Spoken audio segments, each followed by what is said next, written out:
আজি আমাৰ মাজত উপস্থিত আছে অসমৰ মাননীয় মুখ্যমন্ত্ৰী ডক্টৰ হিমন্ত বিশ্ব শৰ্মা ডাঙৰীয়া, ৰাজহ আৰু দুৰ্যোগ ব্যৱস্থাপনা ইত্যাদি বিভাগৰ মাননীয় মন্ত্ৰী শ্ৰীযুত কেশৱ মহন্ত ডাঙৰীয়া।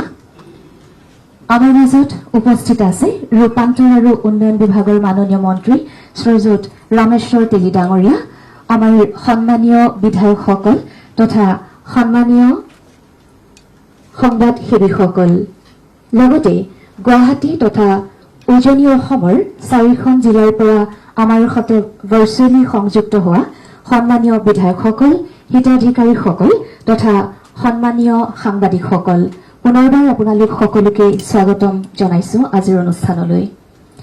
আৰু আমি পোনে পোনে আনুষ্ঠানিক কাৰ্যসূচীলৈ আগবাঢ়িছো। এই মুহূৰ্তত শুভেচ্ছামূলক আমাৰ সৈতে সংযুক্ত হৈ আছে গুৱাহাটীৰ পৰা মুখ্য সচিব অসম ডক্টৰ ৰবি কোটা ডাঙৰীয়া। তেখেতক শুভেচ্ছামূলক ভাষণ প্ৰদান কৰিবলৈ আমি বিনম্ৰভাৱে অনুৰোধ জনাইছো। সকলোকে নমস্কাৰ জনাইছো। আৰু মাননীয় ৰাজহ আৰু প্ৰাকৃতিক দুৰ্যোগৰ মন্ত্ৰী মহোদয় আৰু অন্যান্য মন্ত্ৰী, মাননীয় বিধায়কসকল, সন্মানীয় বিধায়কসকল, সমাজ মাধ্যমৰ বন্ধুসকল আৰু মোৰ মৰমৰ ভাই ভনীসকল, শেহতীয়া বানে শিৱসাগৰ, চৰাইদেউ, যোৰহাট আৰু গোলাঘাট জিলাৰ হাজাৰ হাজাৰ পৰিয়াললৈ অমানিশা কঢ়িয়াই আনিছে। বহু লোকে তেওঁলোকৰ ঘৰ বাৰী, জীৱিকা, ঘৰুৱা সা সামগ্ৰী আৰু জীয়াই থকাৰ বাট হেৰুৱাই পেলাইছে। বানপীড়িত জিলাসমূহৰ উদ্ধাৰ কাৰ্য সহজ প্ৰদান আৰু পুনৰুদ্ধাৰ ব্যৱস্থা গ্ৰহণ কৰাটো আমাৰ প্ৰধান দায়িত্ব তথা কৰ্তব্য হৈ পৰিছে।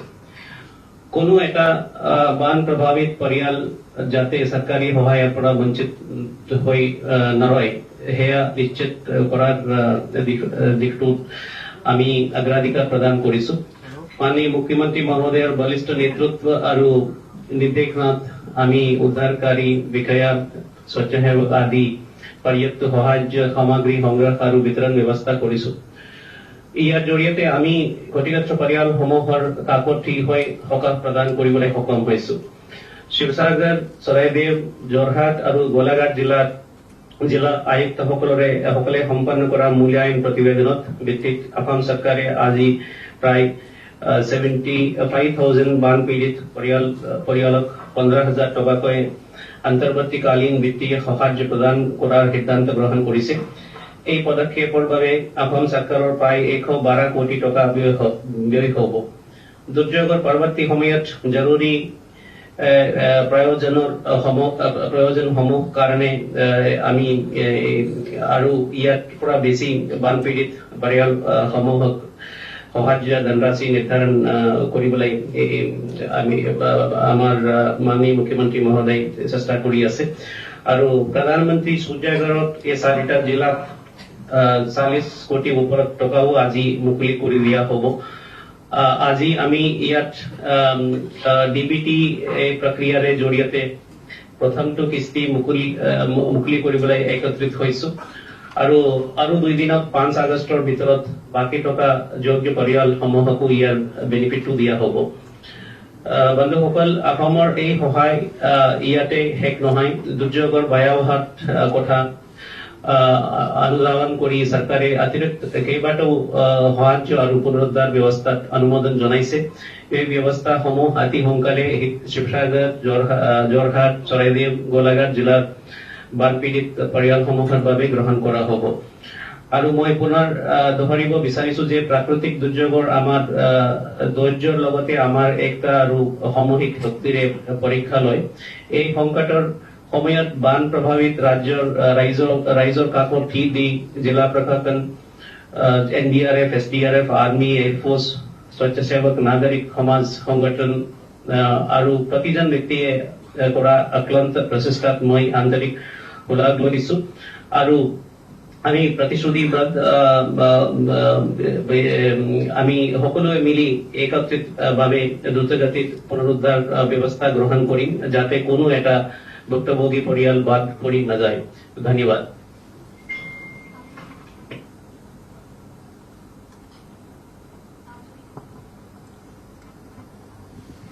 আন্তৰিক ধন্যবাদ আৰু কৃতজ্ঞতা জ্ঞাপন কৰিছো মুখ্য সচিব অসম ডক্টৰ ৰবি কোটা ডাঙৰীয়াক। এইবাৰ আমি উজনি অসমৰ 4খন জিলা শিৱসাগৰ, চৰাইদেউ, যোৰহাট আৰু গোলাঘাট জিলাৰ বানপীড়িতসকলক আৰ্থিকভাৱে সাহায্য প্ৰদান অৰ্থাৎ আজিৰ এই অনুষ্ঠানৰ উদ্দেশ্যৰ ভিত্তিত প্ৰস্তুত কৰা ভিডিঅ'টি আগবঢ়াবৰ কাৰণে অনুৰোধ জনাইছো।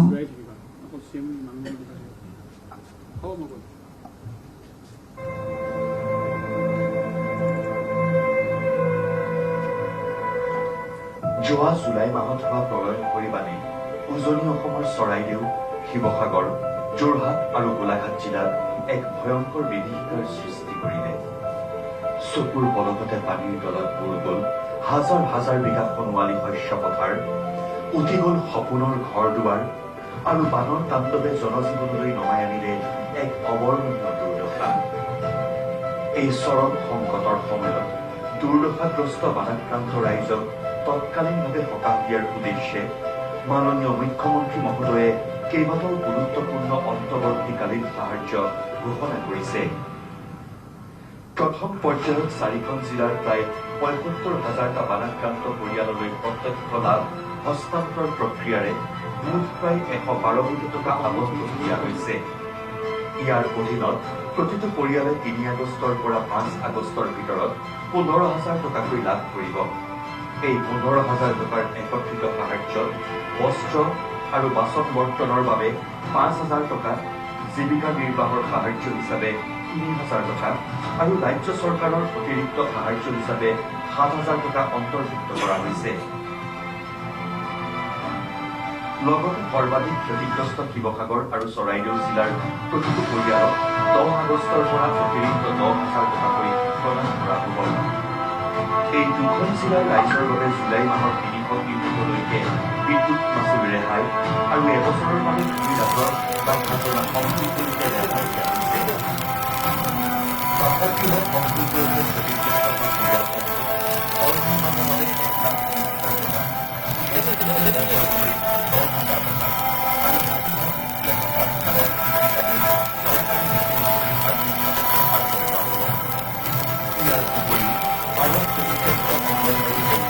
10,০০০ বিদ্যালয়সমূহৰ মেৰামতিৰ বাবে ২ পৰা ২.৫ লাখ টকাকৈ আবণ্টন তথা ক্ষতিগ্ৰস্ত নামঘৰসমূহলৈও সাহায্য আগবঢ়োৱাৰ লগতে প্ৰতিটো পৰিয়ালক ৰাজ্যিক দুৰ্যোগ সঁহাৰি পুঁজিৰ অধীনত চৰকাৰী অনুদান প্ৰদান কৰা হ'ব।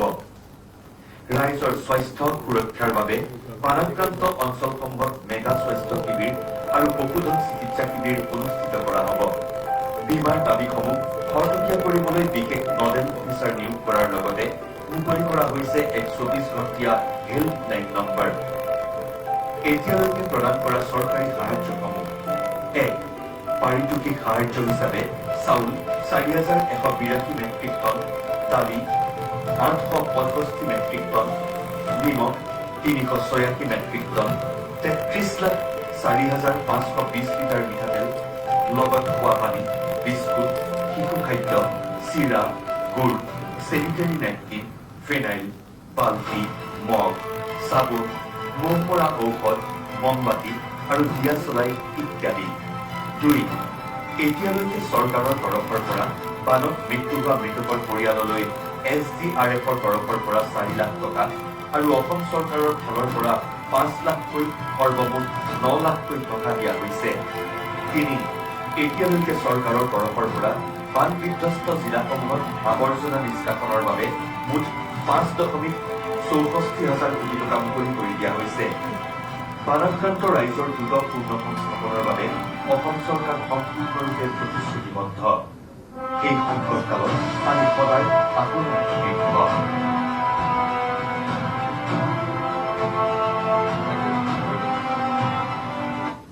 ধন্যবাদ জ্ঞাপন কৰিছো। এইবাৰ অসমৰ মাননীয় মুখ্যমন্ত্ৰী ডক্টৰ হিমন্ত বিশ্ব শৰ্মা ডাঙৰীয়াক বানপীড়িত পৰিয়ালৰ বাবে বেংক ট্ৰান্সফাৰৰ জৰিয়তে আৰ্থিক সাহায্য প্ৰদানৰ আনুষ্ঠানিকতা ৰিমোটৰ বুটাম টিপি ভাৰ্চুৱেলি কৰিবৰ কাৰণে বিনম্ৰভাৱে অনুৰোধ জনাইছো।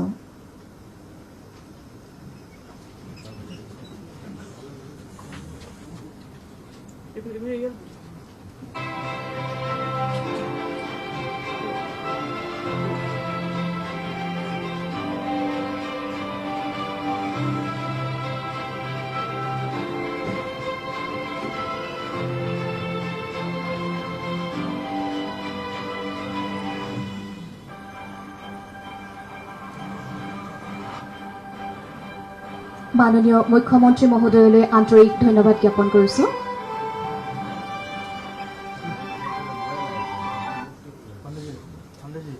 এইখিনিতে আমি অন্য এটি কাৰ্যসূচী সম্পাদনা কৰিবলৈ আগবাঢ়িছোঁ। PM সূৰ্য ঘৰ মুফ্ত বিজলী যোজনাৰ অধীনত ৰাজ্যিক সাহায্যৰ পুঁজি উজনি অসমৰ 4খন জিলা শিৱসাগৰ, চৰাইদেউ, যোৰহাট আৰু গোলাঘাটৰ যোগ্য হিতাধিকাৰীৰ বাবে ভাৰ্চুৱেলি মুকলি কৰিবলৈ অসমৰ মাননীয় মুখ্যমন্ত্ৰী ডক্টৰ হিমন্ত বিশ্ব শৰ্মা ডাঙৰীয়াক বিনম্ৰতাৰে অনুৰোধ জনাইছোঁ।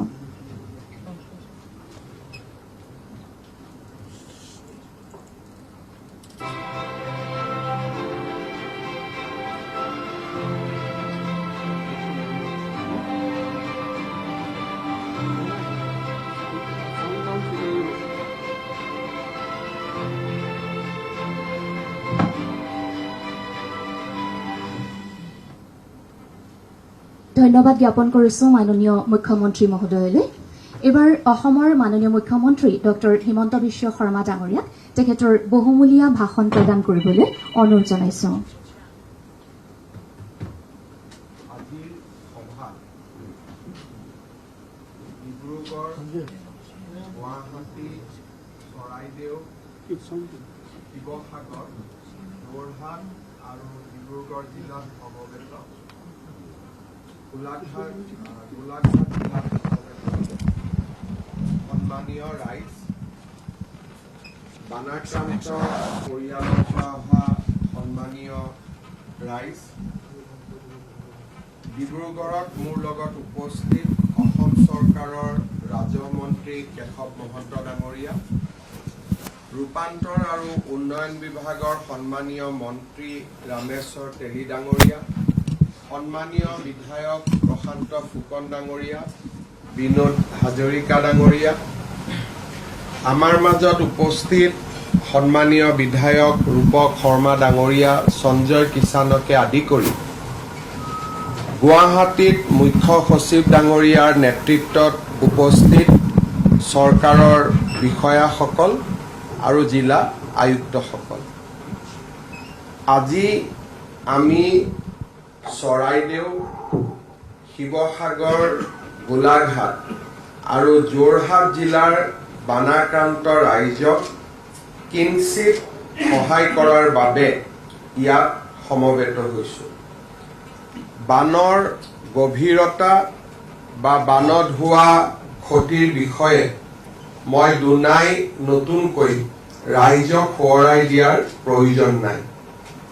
যোৱা কেইটামান দিনত এই 4খন জিলাৰ ৰাইজে কি ধৰণে বান পৰিস্থিতিৰ মোকাবিলা কৰিছে সি আমাৰ বাবে এক প্ৰেৰণা আৰু সাহসৰ প্ৰতীক। আজিৰ এই মুহূৰ্তত শিৱসাগৰ, চৰাইদেউ, গোলাঘাট আৰু যোৰহাট জিলাৰ ৰাইজৰ মই আকৌ এবাৰ ধন্যবাদ জনাম যে আপোনালোকে যি সাহসেৰে সৈতে এই বানক সন্মুখীন হৈছে, নিকট আত্মীয়জনক হেৰুৱাৰ পিছতো আপোনালোকে যি ধৰণে ইজনে সিজনক সহায় কৰাৰ প্ৰচেষ্টা কৰিছে আৰু আমাৰ 4খন জিলাকে স্বাভাৱিক অৱস্থালৈ ঘূৰাই অনাৰ বাবে আপোনালোকে যি প্ৰয়াস আৰু প্ৰচেষ্টা কৰিছে, ই সদায় আমাৰ বাবে প্ৰেৰণা আৰু সাহসৰ উৎস হৈ ৰব। ৰাজ্য চৰকাৰে এই বানৰ ঘটনাৰ খবৰ পোৱাৰ লগে লগে আমাৰ দুজন মন্ত্ৰী শ্ৰী বিমল বৰা আৰু সুশান্ত বৰগোহাঁইক বানাক্ৰান্ত অঞ্চললৈ প্ৰেৰণ কৰে আৰু বান সাহায্য অভিযানত ৰাজহ মন্ত্ৰী কেশৱ মহন্ত ডাঙৰীয়াও জড়িত হৈ পৰে। কেইটামান দিনত আমাৰ চৰকাৰৰ মন্ত্ৰী পীযুষ হাজৰিকা ডাঙৰীয়াও বান আক্ৰান্ত ৰাইজৰ মাজত দিনে নিশাই উপস্থিত আছে।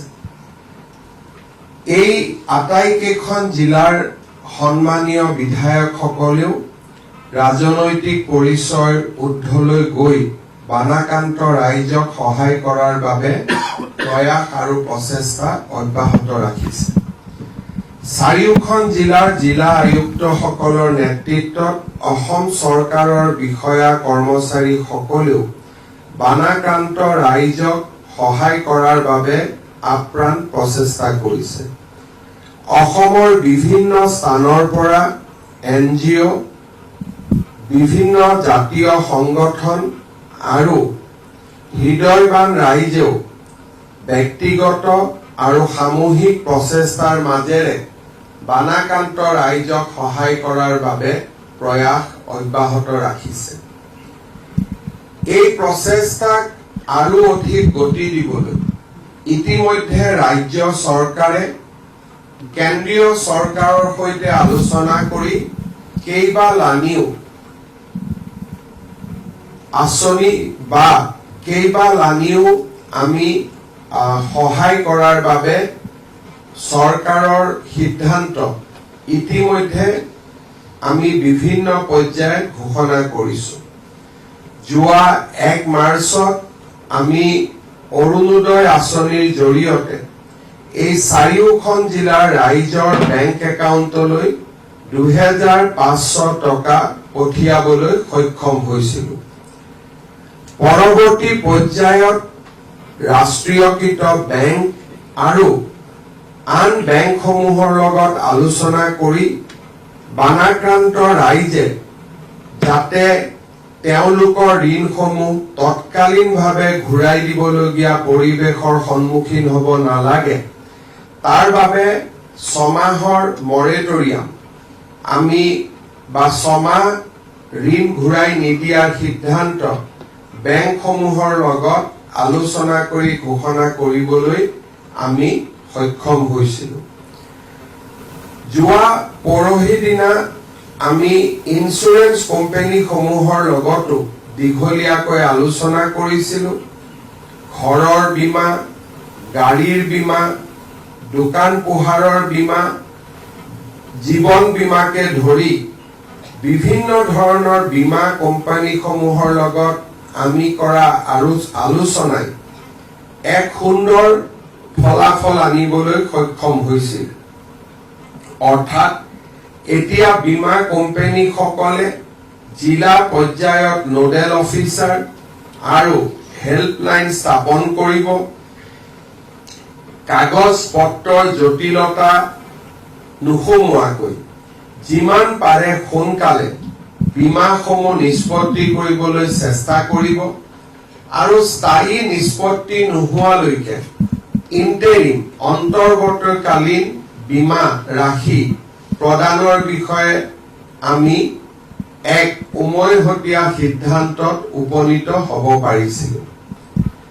ৰাজ্য চৰকাৰে শিৱসাগৰ, চৰাইদেউ জিলাৰ আন্তঃগাঁথনিসমূহ উন্নত কৰাত গুৰুত্ব আৰোপ কৰিছে। ইতিমধ্যে বিদ্যালয়সমূহৰ বাবে আমি তৎকালীন ইয়াক মেৰামতিৰ বাবে 2 লাখ বা 2,10,000 টকা আমি ঘোষণা কৰিছো। ইতিমধ্যে সমগ্ৰ শিক্ষা অভিযানে বিদ্যালয়সমূহৰ এছেছমেণ্ট অব্যাহত ৰাখিছে আৰু মই ভাবো যে অহা কালি বা 5 তাৰিখৰ আগতে আমি বিদ্যালয়সমূহৰ একাউণ্টলৈ 2,10,000 টকা আমি প্ৰেৰণ কৰিবলৈ সক্ষম হ'ম। মই জিলা আয়ুক্তসকলক বিদ্যালয়সমূহৰ যি ডেমেজ ৰিপৰ্ট বা আমাৰ যিটো সাৰ্ভে সমগ্ৰ শিক্ষা অভিযানলৈকে পঠিয়াবৰ বাবে মই আকৌ এবাৰ অনুৰোধ কৰিম। ইতিমধ্যে অসম চৰকাৰৰ শিক্ষা বিভাগে এই 2খন জিলালৈ বিনামূলীয়া পাঠ্যপুথি প্ৰেৰণ কৰিছে। মুখ্যমন্ত্ৰীৰ সাহায্য পুঁজিৰ পৰা আমাৰ কণ শিশুসকলক পুনৰবাৰ 2যোৰকৈ ইউনিফৰ্ম দিয়াৰ বাবে প্ৰয়োজনীয় পুঁজি আমি সমগ্ৰ শিক্ষা অভিযানলৈ মুকলি কৰি দিবলৈ সক্ষম হৈছো। আজি আমি আৰু কেইবাটাও আমাৰ এই যি এটা আমি মিছন লৈছো বা আমি শিৱসাগৰ, চৰাইদেউ জিলাৰ ৰাইজৰ লগত বিপদৰ সময়ত থিয় হৈ থাকিবলৈ আমি যি সিদ্ধান্ত লৈছো তাৰ লগত সংগতি ৰাখি আমি আৰু কেইবাটাও কাম বা কেইবাটাও কৰ্মসূচী ৰূপায়ণ কৰিব বিচাৰিছো। ভাদ মাহৰ নাম প্ৰসংগ অসমৰ আধ্যাত্মিক জীৱনৰ এক এৰাব নোৱাৰা অংগ। ইতিমধ্যে বানে বিধ্বস্ত কৰি থৈ যোৱা আমাৰ নামঘৰসমূহলৈ আমি 1.5 লাখকৈ টকা আগবঢ়াবলৈ সিদ্ধান্ত লৈছো। এই পুঁজিও অহা 7 তাৰিখৰ আগতে আমি মুকলি কৰি দিবলৈ সিদ্ধান্ত লৈছো। সংবেদনশীলতাৰ পৰিচয় দি জুলাই মাহৰ ইলেক্ট্ৰিচিটিৰ বিল পৰিশোধ কৰিব নালাগে শিৱসাগৰ আৰু চৰাইদেউ জিলাৰ ৰাইজে তাৰো সিদ্ধান্ত আমি ৰাজহুৱাভাৱে ঘোষণা কৰিছো। এবছৰলৈ মাটিৰ খাজানা ৰেহাই দিয়াৰ সিদ্ধান্তও ৰাজ্য চৰকাৰে ইতিমধ্যে ঘোষণা কৰিছে। আজি আমি এটা নতুন কাৰ্যসূচী ৰূপায়ণৰ বাবে ইয়াত সমবেত হৈছো। বানাক্ৰান্ত ৰাইজে ইতিমধ্যে যথেষ্ট ৰাইজৰ সহায়ত খাদ্য সামগ্ৰী লাভ কৰিছে, কিন্তু নিজ ঘৰলৈ উভতি যোৱাৰ বাবে বাচন বৰ্তন কাপোৰ কানি ঘৰখনক পলসৰ পৰা মুক্ত কৰিবলৈ বৰ্তমান ৰাইজক আটাইতকৈ যদি প্ৰয়োজন আছে সেয়া আছে নগদ ধনৰ প্ৰয়োজন। কাৰণ নগদ ধন অবিহনে নিজৰ আপোন ঘৰখনলৈ উভতি যোৱা কাৰো বাবেই সহজ নহবগৈ। ৰাইজৰ প্ৰয়োজনীয়তাক স্বীকৃতি দি আজি আমি খন্তেক সময় আগতে প্ৰতিটো বানাক্ৰান্ত পৰিয়াললৈ 15,000 টকাৰ সন্মান ৰাখি আমি আগবঢ়াইছো।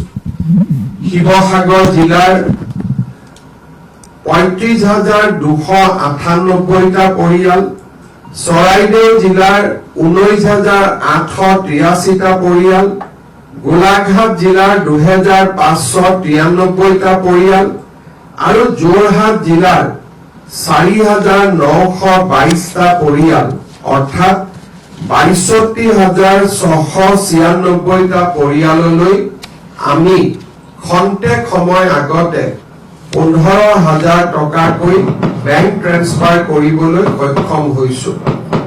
কিন্তু জিলা আয়ুক্তসকলে আমাক জনোৱা মতে এই পৰিয়ালসমূহৰ সংখ্যা 75,000লৈ বৃদ্ধি হ'ব। আজি আমি আৰু 15,000 পৰিয়ালক বেংক ট্ৰেন্সফাৰ কৰিবৰ বাবে সাজু হৈ আছো। জিলা আয়ুক্তসকলৰ পৰা বেংক একাউণ্টছৰ ডিটেইল অহাৰ লগে লগে আজি সন্ধিয়া বা অহাকালি আমি এই 15,000 পৰিয়াললৈ পুনৰ ধনৰাশি মুকলি কৰিম। এনে এছেছমেণ্ট আমাৰ অহাকালিও চলি থাকিব, অৰ্থাৎ 5 তাৰিখ পৰ্যন্ত আমি এই ধন মুকলি কৰি থাকিম। যিসকলে আজি এই পুঁজি পাবলৈ সক্ষম হোৱা নাই তেওঁলোকে অহাকালি নতুবা পৰহি পৰ্যন্ত এই পুঁজি লাভ কৰি থাকিব।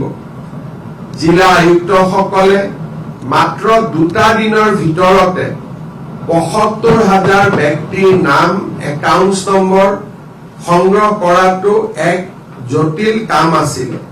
জিলা আয়ুক্তসকলে আৰু তেওঁলোকৰ লগত কাম কৰা চৰকাৰী বিষয়া কৰ্মচাৰীসকলে ইতিমধ্যে 80% কাম সম্পূৰ্ণ কৰিবলৈ সক্ষম হৈছে, অৰ্থাৎ 75,000 পৰিয়ালৰ 62,000 পৰিয়ালক আজি আমি সাহায্য প্ৰদান কৰিবলৈ সক্ষম হৈছো। মই বিশ্বাস কৰো তেখেতসকলে অহা 2টা দিনত আৰু প্ৰয়াস আৰু প্ৰচেষ্টা কৰি বাকী থকা 15,000 পৰিয়াললৈও সাহায্য প্ৰদানৰ ক্ষেত্ৰত ৰাজ্য চৰকাৰক সহযোগিতা কৰিব। ৰাজ্য চৰকাৰৰ বিশেষকৈ ৰাজহ বিভাগ আৰু ASDM এৰ আসাম ষ্টেট ডিজাষ্টাৰ মেনেজমেণ্ট অথৰিটিৰ বিষয়া কৰ্মচাৰীসকলে যোৱাটো নিশা খন্তেক সময়ৰ বাবেও নোখোৱাকৈ ওৰেটো ৰাতি বেংক ট্ৰান্সফাৰৰ বাবে যিখিনি কষ্ট কৰিলে তাৰ বাবে মই তেখেতসকলকো কৃতজ্ঞতা জনাইছো। ৰাজ্য চৰকাৰৰ বিত্ত বিভাগ, ৰাজহ বিভাগ, মুখ্য সচিব ডাঙৰীয়াৰ নেতৃত্বত এই যি সাহায্য অভিযানক সফল কৰি তুলিলে তাৰ বাবে মই তেখেতসকলকো ধন্যবাদ জনাইছো। অহা 10 তাৰিখে আমি চেষ্টা কৰিম পুনৰ এবাৰ যিসকল বানাক্ৰান্ত ৰাইজ ঘৰলৈ এতিয়াও উভতি যাব নোৱাৰিব 9 তাৰিখ পৰ্যন্ত বা আমি বানপানীৰ কঠিন পৰিস্থিতিৰ সন্মুখীন হৈয়ে থাকিব লাগিব তেনে পৰিয়ালসকলক অহা 10 তাৰিখে আমি পুনৰ 10,000 টকা মুকলি কৰি দিম। মই মাত্ৰ আশা কৰিম যে এই পুঁজি যিসকল বিপদত পৰি আছে বা পৰি থাকিব মাত্ৰ তেওঁলোকৰ বাবেহে যাতে আমি প্ৰেৰণ কৰিব পাৰো তাৰ বাবে এক সুন্দৰ সমীক্ষাৰ জৰিয়তে জিলা আয়ুক্তসকলে যোগ্যজনৰ নাম আগবঢ়াব। অৰ্থাৎ আজি 15,000 টকা আৰু অহা মাহৰ এই মাহৰ 10 তাৰিখে আকৌ 10,000 টকা আমাৰ বানাক্ৰান্ত পৰিয়ালসমূহলৈকে আমি আগবঢ়াম। অৱশ্যে এই সাহায্য 10 তাৰিখৰ সাহায্য চৰাইদেউ আৰু শিৱসাগৰ জিলাত সীমাবদ্ধ থাকিব। অহা 7 তাৰিখে মই যোৰহাটলৈ যাম আৰু আমি যোৰহাটত চাৰিওখন জিলাৰ বিষয়া কৰ্মচাৰীসকলক প্ৰশিক্ষণ দিম যে কি ধৰণে বানাক্ৰান্ত পৰিয়ালসমূহক স্থায়ী সাহায্য দিয়াৰ বাবে এইবাৰ আমি জৰীপ কৰিব লাগিব। সাধাৰণতে চৰকাৰী জৰীপ প্ৰায় 6 মাহৰ পৰা 9 মাহ পৰ্যন্ত চলি থাকে। এইবাৰৰ বানপানীৰ ক্ষতিপূৰণ অহাবাৰ বানপানী হোৱাৰ প্ৰাক মুহূৰ্তত এইবাৰ এই ব্যৱস্থাক আমি পৰিৱৰ্তন কৰিব খুজিছো। কাৰণ আজি যি সমীক্ষা পোৱা যাব সেই সমীক্ষা 3 মাহ পিছত পোৱা নাযাব। ক্ষয় ক্ষতিৰ বুজ লোৱাৰ এই হৈছে আটাইতকৈ উপযুক্ত সময়। সেইবাবে 7 তাৰিখে আমি বিষয়াসকলৰ প্ৰশিক্ষণৰ ব্যৱস্থা কৰিম। 8 তাৰিখে জিলাসমূহত এই সমীক্ষাকাৰীসকলক বিষয়াসকলে তেওঁলোকৰ বাবে প্ৰয়োজনীয় প্ৰশিক্ষণ প্ৰদান কৰিব। 9 বা 10 তাৰিখৰ পৰা চাৰিওখন জিলাতে গোলাঘাট, যোৰহাট, শিৱসাগৰ, চৰাইদেউ জিলাত আমি স্থায়ী ক্ষতিৰ বুজ লোৱাৰ ব্যৱস্থা আমি আৰম্ভ কৰিম আৰু মই বিশ্বাস কৰো যে 10 দিনৰ ভিতৰত এই সমীক্ষা আমি সম্পূৰ্ণ কৰিম।